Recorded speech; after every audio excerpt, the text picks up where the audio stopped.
Hi, this is Kim Ironman, founder of EcoBeneficial, bringing you more useful gardening tips to help improve our environment. Today, it's my great pleasure to introduce my guest, C. Colston Burrell, also known as Cole. Cole is Principal of Native Landscape Design and Restoration and a lecturer in the Department of Landscape Architecture at the University of Virginia.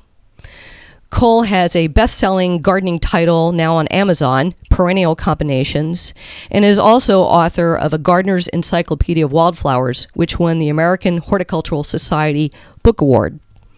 Cole's also written a number of books that pertain to native plants, including Native Alternatives to Invasive Plants, one of the Brooklyn Botanic Garden Guides, as well as Wildflower Gardens, 60 Spectacular Plants and How to Grow Them in your Garden, another Brooklyn Botanic Garden Guide. So Cole, welcome. Thank you. It's great to be with you. Thank you so much. I recently heard you, Cole, at the Turning a New Leaf conference that was in West Virginia this year.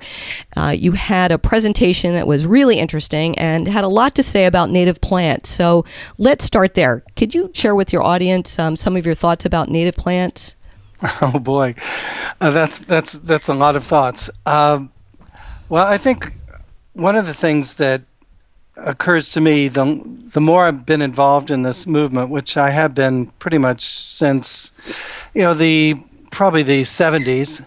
I think the thing that's really struck me is the shifting field of what native plants mean, what actually how you define them, what it means to use them in our gardens, the different ways that we use them, and ultimately what the true benefits of thinking about native plants as ingredients in the landscape, and also how we might think about a native landscape as a structural component of our gardens and what the environmental benefits of that might be. How has our thinking about native plants changed, say, in the last 40 years? Well, there have been a couple of things. One of them, I think, is just the main definition of what is a native plant, which there's as many definitions as there are as people thinking about what it means. But most of the original definitions of native plants included some kind of timeline where we separated pre-European settlement from post-European settlement and what that meant for the distribution of plants.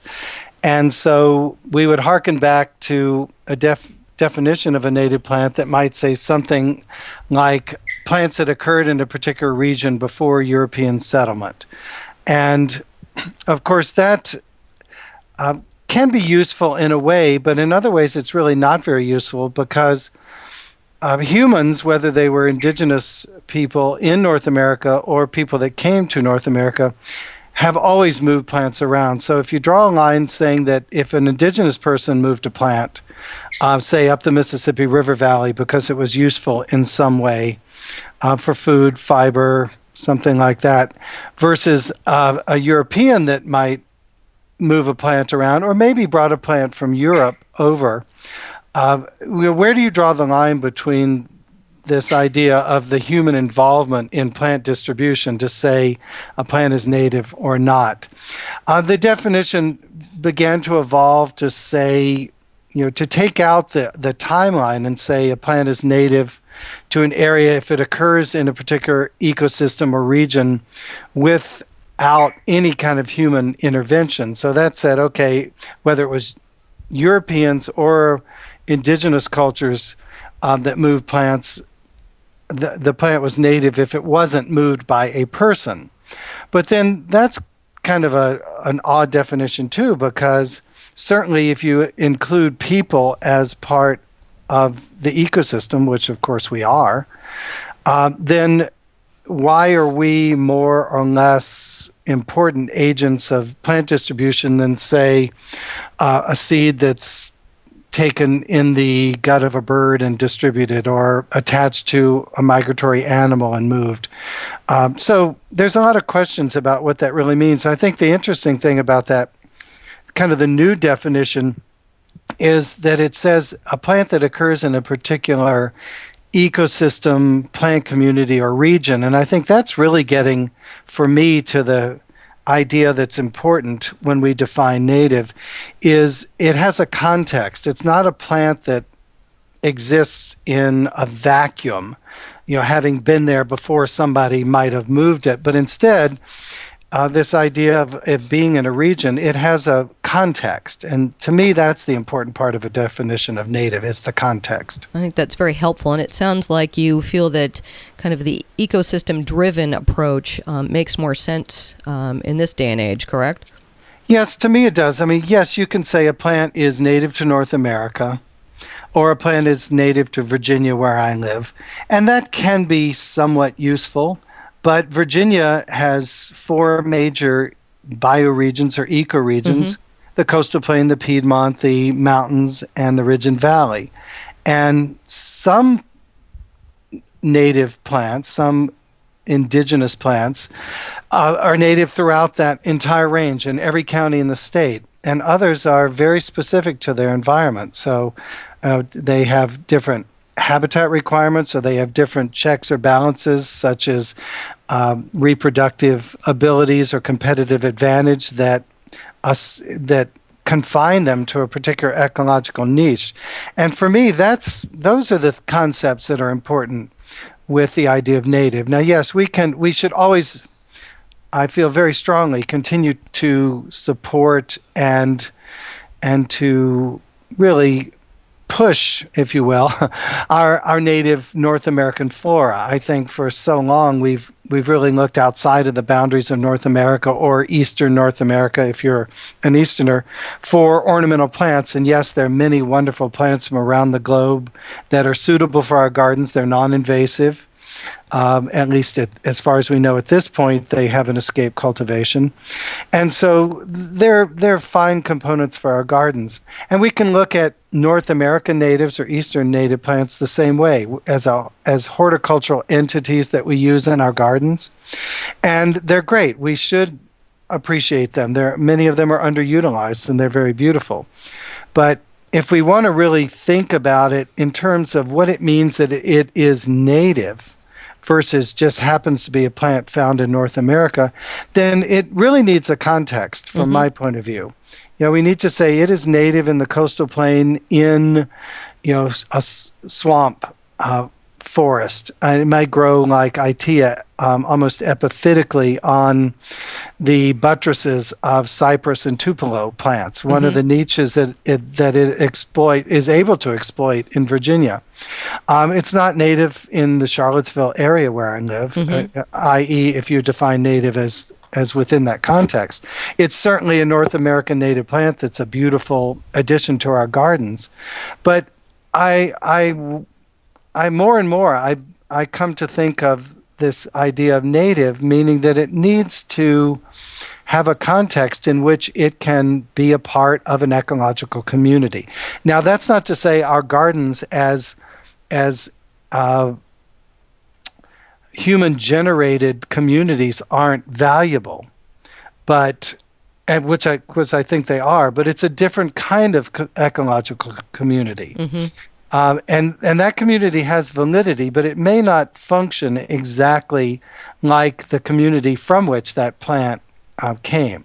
And it seems also very difficult for lots of folks in developed areas to find a reference landscape that would represent what their landscape would look like in a natural state. Do you have any suggestions for folks, or maybe just getting into utilizing native plants, for how to figure that out?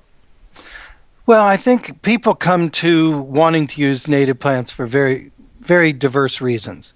I mean, if the plant is simply beautiful to you and you enjoy plants from lots of different places, that could be throughout Eastern North America or all of North America, or Europe and or Asia, then you're going to have a very different goal for using that plant. It's going to fill an aesthetic niche probably first, and then perhaps a functional niche within your garden. Whereas if you are looking to create an ecological community, be it a model of a native community in the wild, or some kind of idealized ecological native community at a garden level, then you're gonna be looking to different things. So, we have wonderful state parks, national parks, preserves all through this country. They're great places to go and observe native plants. Join a native plant society and go on the walks, the field trips that they have. Mm-hmm. Almost every native plant society has amazing opportunities for getting you out in the field with knowledgeable people who can help you understand what you see. Visiting botanical gardens that focus on native plants, because often they have a dual kind of mission. I think of the New England Wildflower Society, for instance, a garden in the woods. They have native plants used in very beautiful and very complex garden communities that do function ecologically, but aesthetics are at the top of those communities, at least originally when they were designed. They have reconstructions of native plant communities where they're actually, in a didactic way, trying to show you what a community might look like. And then they also have a lot of beautiful natural areas that they maintain with the native plants that were growing on the site there. So you can see what that kind of New England woods might have looked like. So there's three layers, and many other gardens that focus on native plants do the same thing, or at least they have some kind of overarching goal that helps them establish which plants they choose and how they choose to array them within those gardens. You made a comment at the Turning a New Leaf conference I thought was very interesting. You were talking about designing with nature, emulating layers of the forest, etc. And you mentioned establishing a trophic hierarchy through native plant diversity. Could you talk a little bit about that?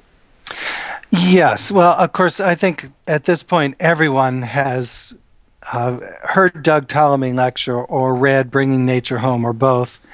And I think Doug lays out quite clearly the importance of, shall we say, more or less intact or completely intact where possible, functional native plant communities that have they have their own trajectory.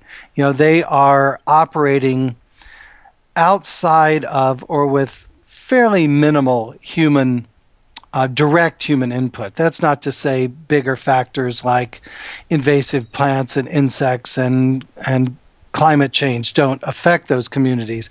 But these communities are allowed to grow, reproduce, and die without humans being overly involved the way we might be directly in a garden that we've designed. So I think of this kind of armature of these functional communities that often are our benign neglect areas within our gardens. And I think they're so important. I always think one of these days I'm going to write an essay called Why Retirement's Bad for the Environment, because I always see these people that allow their property, those edges, to have this roughness, this fringe to them, where unaesthetic, unmanipulated nature is able to carry on. Mm-hmm. And those are really key, important areas, because that's where our insect populations build. It's where many of our birds nest, because that's directly where they find their food. As Doug talked about how important certain native trees and shrubs are, and to a lesser extent some perennials, because they are really the backbone of this trophic feeding level. And below that, of course, are the plants, and that's why we talk about them. The plants are what we call the primary producers. They're taking the energy of the sun and converting it into energy that everything else eats. So without these healthy plant communities, we can't support this food pyramid, and we sit at the very top of it. Mm-hmm. So without a firm, wide base, one of these days it's going to topple, and we have the farthest to fall.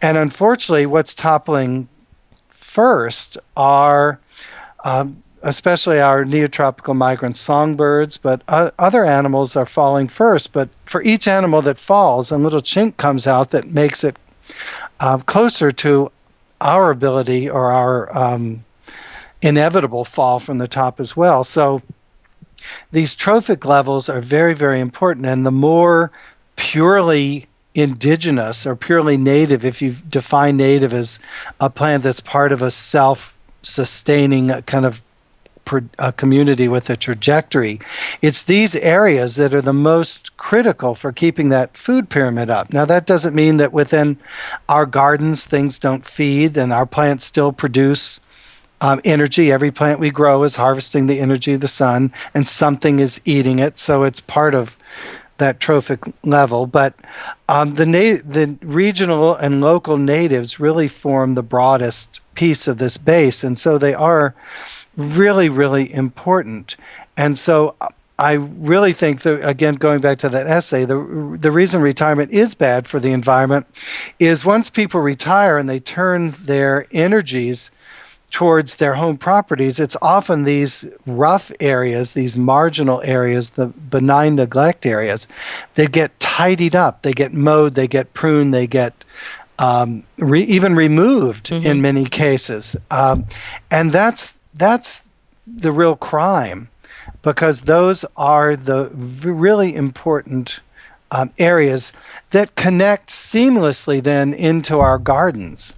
And the beauty of a garden, at whatever level you choose to garden, is if you have this kind of ecological framework, if you will, this functional native plant community as a framework, then the garden can meld seamlessly into it. And that gives you the ability, if it's your particular interest, to grow a wider palette of plants within your garden, as long as there's a intact context big enough to support this trophic level. And that, of course, each of these needs to be connected. But in many communities, those fringe areas don't exist, and it really then falls to our gardens to take up that role. Yes. And that's why I think our gardens should be ecological communities. But again, there's many levels to think about ecological communities too. Yes, a community of all site-specific natives that are allowed through succession and through simple life, birth and death to perpetuate this community is an ideal, but most of the time that's not going to meet our aesthetic expectations of why we garden. So somewhere in between, we have to meet our expectations with this environmental imperative that's out there and come up with something that works. I know an example I'll use is the garden I had in Minneapolis. It was just across the Mississippi River from downtown. I could stand in my front yard and see the skyscrapers of downtown Minneapolis. It was an eighth of an acre lot. And if I had chosen to use just the plants that would have been native on this little silty river terrace, I would have had a garden with about 40 different species in it. Many of which most people would consider weeds, like nettle. Things, of course, they're important insect food, larval food source for red admiral butterflies, for instance. You know, I could have had a nice ecological community, but aesthetically it would have been so depauperate, I wouldn't be as involved in it. So I decided to try something, to experiment and make what I considered kind of I called it my hyper ecological accumulator community. And so I planted instead about 600 species of plants. And I used different plants that flowered at different times, that had different nectar and pollen sources for insects to use. I integrated the vertical and the horizontal structure of that garden, so it was a seamless whole, vertically and horizontally. So it was integrated completely, so it was safe and easy for insects to move from plant to plant in this interconnected whole throughout the garden. I did leave a lot of the native trees that were there, even though they weren't my ideal of a perfect garden tree. An example was I had a big box elder tree there. Not my favorite tree, not one I would choose to plant, but it was there and it was a beautiful canopy. I also had hackberry trees, which were great for larval food sources for some butterflies, and the birds loved eating the drupes on the tree, so there was a food source. And then I planted more diversity of native trees too. I added some aspens. I added, of course, an oak tree, which is really important. Oaks are at the highest level for supporting the most diversity of insect populations, which then help feed the trophic hierarchy. And then I planted a lot of native plants. So, was that the best, highest use of that property? I'm not sure. But compared to all my neighbors who had grass, or literally in one case, one gardener had astroturf. Great. It was amazing. And the rather ridiculous and overused cliche of plant it and they will come really held true, because over the course of that time, now granted, I was along the Mississippi Flyway, but because my little patch was an integrated whole, birds that were migrating up and down the pathway in spring and fall, they zeroed in on this little eighth of an acre and find it. Yeah, they found it. Birds as uncommon as long-eared owls, wow. Woodcocks, northern shrikes, even wood thrushes, which are not common in the urban fabric, and they actually are very uncommon in central Minnesota. All these birds found my garden and used it. And that was 1/8 of an acre, correct? Yeah. That's spectacular. I think that's a great story for anyone who thinks they can't have a biodiverse landscape.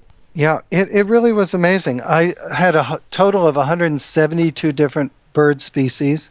Wow. Seen in that garden. That's actually more, that's 2 more birds species than I've seen in my 10 acres. That's literally, it's a crow flies 6 miles from Shenandoah National Park. That I've saw 2 more species in my little Minnesota garden than I've seen here on 10 acres surrounded by thousands of acres of intact forest. Where there are more resources. Where there are more resources. Right. But it's a different flyway. Of course, yes. The Mississippi Flyway is a very important one.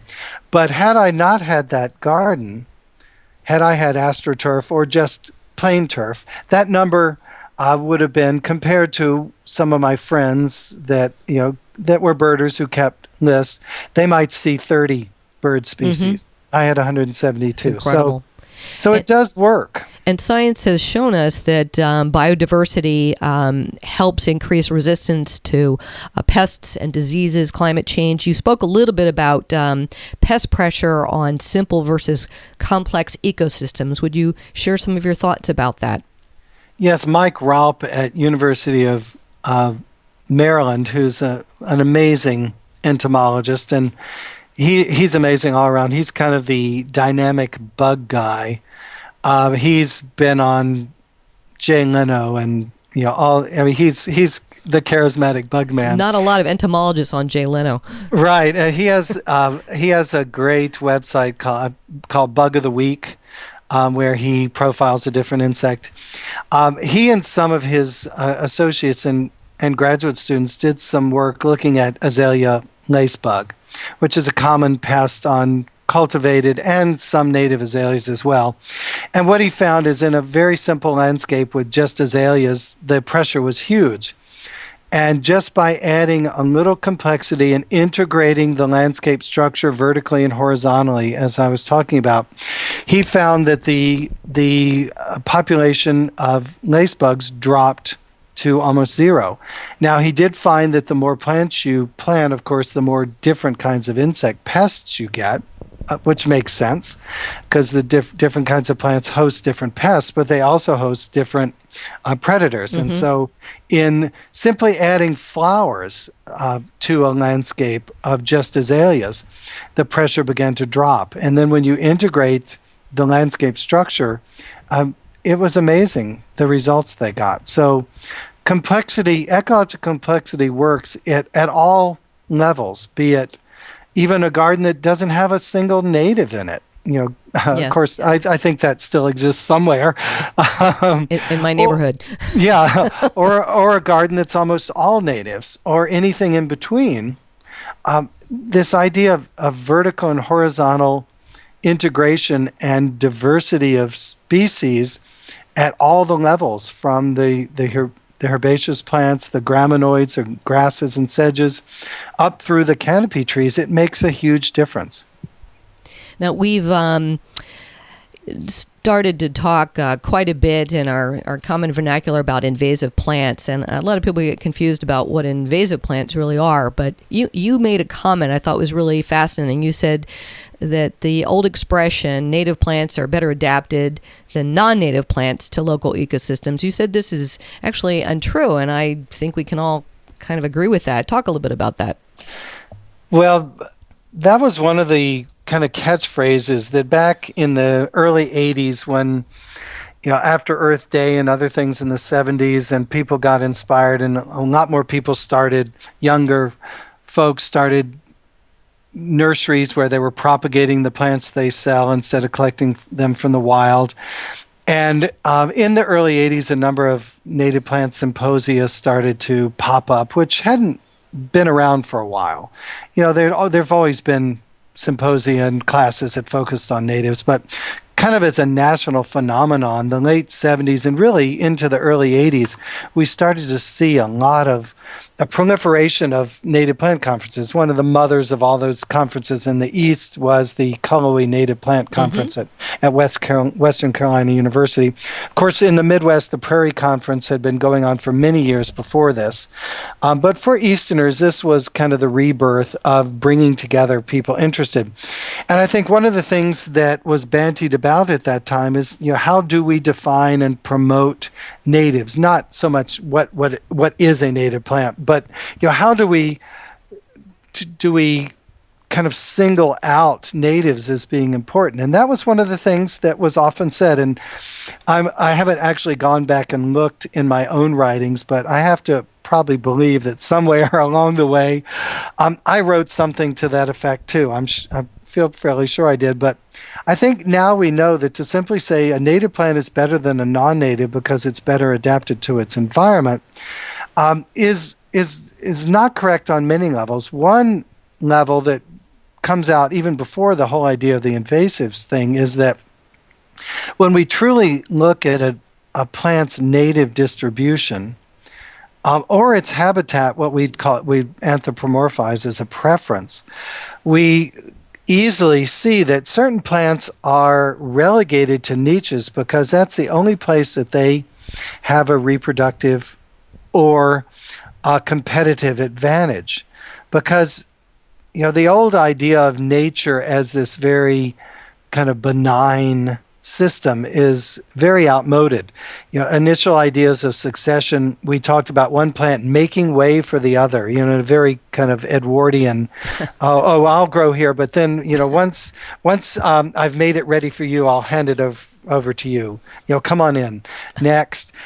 We realize that that's not really true, that these organisms are struggling to hold on to these niches against all kinds of onslaughts, competition, allelopathy, which is one plant poisoning the next, simply physical shading.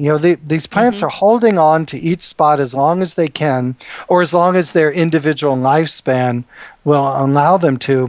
And this is one of the things these are the things that drive succession, this change in plant communities. So we can't really say a plant prefers a particular environment. We can say a plant is able to survive in a particular environment based on different things like how it can reproduce or how it can compete within that. So to simply say plants are better adapted to their environment, that's not true, because outside of the competition of a native environment, a plant like Itea, I'll bring up again, that's marginalized usually to wetland environments, grows happily in nice rich soil and sun or shade, freed from the confines of where it can fight it out in nature. It grows beautifully. So if we say a native plant's better adapted to that environment, if we looked at it in the wild, we'd say that's where it needs to grow. But we know horticulturally that's not true. Too much competition. Yeah, well, there's outside, freed of competition and put into a garden, that plant can grow in a huge range of conditions.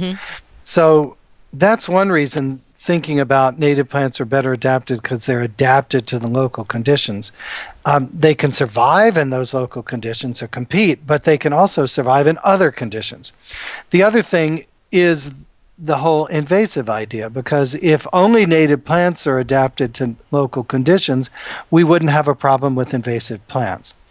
And by invasive, again, we don't mean an aggressive garden plant. A lot of people say, well, a Monarda's invasive.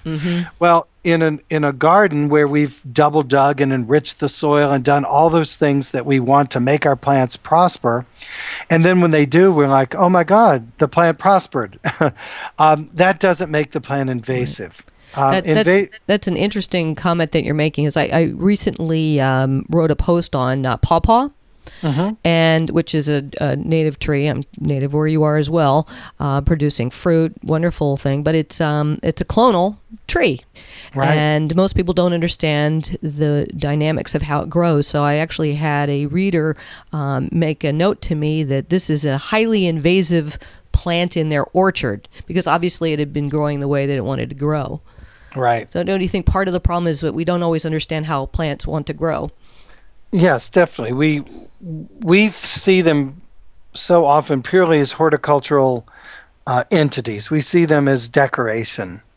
That they're our lamps and our pottery and our glassware that we put out into the garden in a pleasing array, without often consideration to the real larger constraints on that plant's growth. So we end up planting, say, a plant that needs constant moisture because it A, grows in wetlands, and B, it doesn't grow elsewhere because over time it is adapted to that environment. So say an iris, for instance.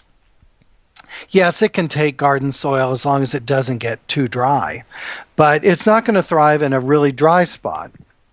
And yarrow, for instance, or some other plant from a more xeric or very dry environment, planted in rich, moist soil, might grow for a while as long as it's not too wet. But then if it gets too wet, that plant's going to rot. So when we bring these aesthetic entities together, we have to think the old gardener's adage, right plant, right place, is really the basis of building at least a sustainable garden, because we don't want to bring plants from extremes, not of tolerances, or actually the outside of their tolerances, not the inside, but how the outer limits of what these plants can tolerate. If we're taking them from different spectrums and putting them together and expecting them to live, often one or the other is going to fail. And one year one might fail. Like this past year, we had a very wet spring and summer. Then a very dry fall. In other years, we might have a very, very dry summer. So the plant that needs that moisture is going to fail. So we have to think about the right plant, right place idea, and then we have to acknowledge how that plant grows. As you said, is it clonal? Is it a clumper? Is it a runner? And just because a plant thrives and maybe over-proliferates in a garden doesn't mean it's invasive. What invasive implies is that plant escapes the confines of the garden, and either structurally or functionally, it has a negative impact on ecological communities outside of the garden. And that's very different from an aggressive garden plant, be it pawpaw in an orchard or Monarda in an enriched garden bed where it doesn't have any competition. So we say invasive means something very, very specific. And we have to be sure we're using our terminology correctly. So then going back to this idea, plant natives are better adapted. Plants are able to escape cultivation, establish communities in the wild, because they come from analogous ecological niches on other continents. And so we can't anymore say native plants are better adapted, because analogous or what are often called counterparts, or plants that come from similar environments around the globe, can and do escape and establish viable communities. And unfortunately, then those communities, in very different ways, depending on the plants, negatively impact our native plant communities. They may outcompete native plants. They may reduce the ecological complexity, thereby making it impossible for all but very small populations of insects to survive, which then, of course, crashes our songbird populations because they can't feed themselves or their young. They may be allelopathic and poison other native plants. Not just a physical shoving out, but an ecological warfare, if you will. And they may be sinks in some way. An example is a butterfly that's only once brooded called the falcate orange tip, a very beautiful early spring butterfly. Its larvae feed on mustards. Mm-hmm. And garlic mustard is a non-native mustard. It's attractive to the adult, and the adult lays its eggs on the plant, but then the plant itself is poisonous to the larva. So that plant actually becomes what we'd call an ecological sink, and we get a net loss of falcate orange tips, for that reason. So there's lots of different ways that non-native mm-hmm. plants in the wild compromise healthy ecosystems. Black swallowwort here in northern New York has the same effect on monarchs, and I've been trying to do some research, or any listeners who have examples of other Lepidoptera, butterfly skippers, and moths that are feeding on the wrong plants, please get in touch with me. But that's very helpful, Cole. I really appreciate that. Do you have any final thoughts for listeners as they start to plan for the spring in their own landscapes, things to keep in mind? This is a great time to plan. Most people wait until the last minute before it warms up, but share some thoughts, maybe some things that you're thinking about now in your own landscape. Well, I do have a kind of a checklist that I use for myself and with the clients with whom I work that helps me kind of organize my thought. Again, I have some clients that love natives, and we use all or lots of natives, and others that only see a native as a useful plant if it's beautiful and it fits into their aesthetic criteria. So I try to look at a larger picture than just the native thing. Of course, I want to encourage native plants wherever possible, but a couple of things that I look at are, one, always think about integrating the landscape structure, especially horizontally. Let your plants touch. The traditional idea of the landscape has been a shade tree here, shrubs at the foundation, maybe a perennial garden there, or a circle of plants around the mailbox. So let's move beyond that, and let's pull the shrubs up adjacent to the trees. Let's plant a grove of trees instead of one. So let's integrate the structure horizontally, and then let's layer it for maximum complexity. So think vertically, a perennial underplanting a shrub, underplanting an understory tree like a dogwood under a canopy wherever possible. Certainly not every yard can do that. And in some cases, one shade tree is the only canopy there's room for. But then let's think about integrating the layers below it wherever possible. Let's get rid of the idea, if we can, of pointing to our garden and saying, that's my garden. I think that's one of the things that I call disintegrating the landscape, is if we have what we think of as discrete gardens, that's my perennial garden, that's my herb garden, then we're pulling the landscape apart. We're not integrating it. So think of the garden as being lot line to lot line. Mm-hmm. And where possible, especially if your lot lines already have remnants of native plant communities, enhance those and let them have their own way, and then pull the garden landscape into that edge. And if it's not there, plant it. Mm-hmm. Put in some high return plants that insects love, be it for nectar and or actually for larvae to feed on it. Use cherries, use oaks, use things that we know offer a lot to insects, both from the feeding standpoint of the foliage, but also at the nectar and pollen. And within that, you think of this as a matrix of truly regionally native plants, ones that might have grown on that site initially. And then that will establish this trophic hierarchy. And the more diversity that you're able to put into that, the better. The more diversity of local natives, the better. And the more diversity of plants in general, the better. And very, very importantly, drastically reduce, or even eliminate pesticide use. And if you do have to spray things, use the lowest impact. Use horticultural oils, insecticidal soaps, and target them directly onto the pests. For so long we just we go into here it's southern states, or I'm sure you have the equivalent in New York, and say I've got a bug on a plant, and they sell you something, you go out and spray everything in the garden. And in doing so, you're absolutely wiping out your natural pest control, and then you're removing all the food for all the birds that presumably you want, and your butterflies.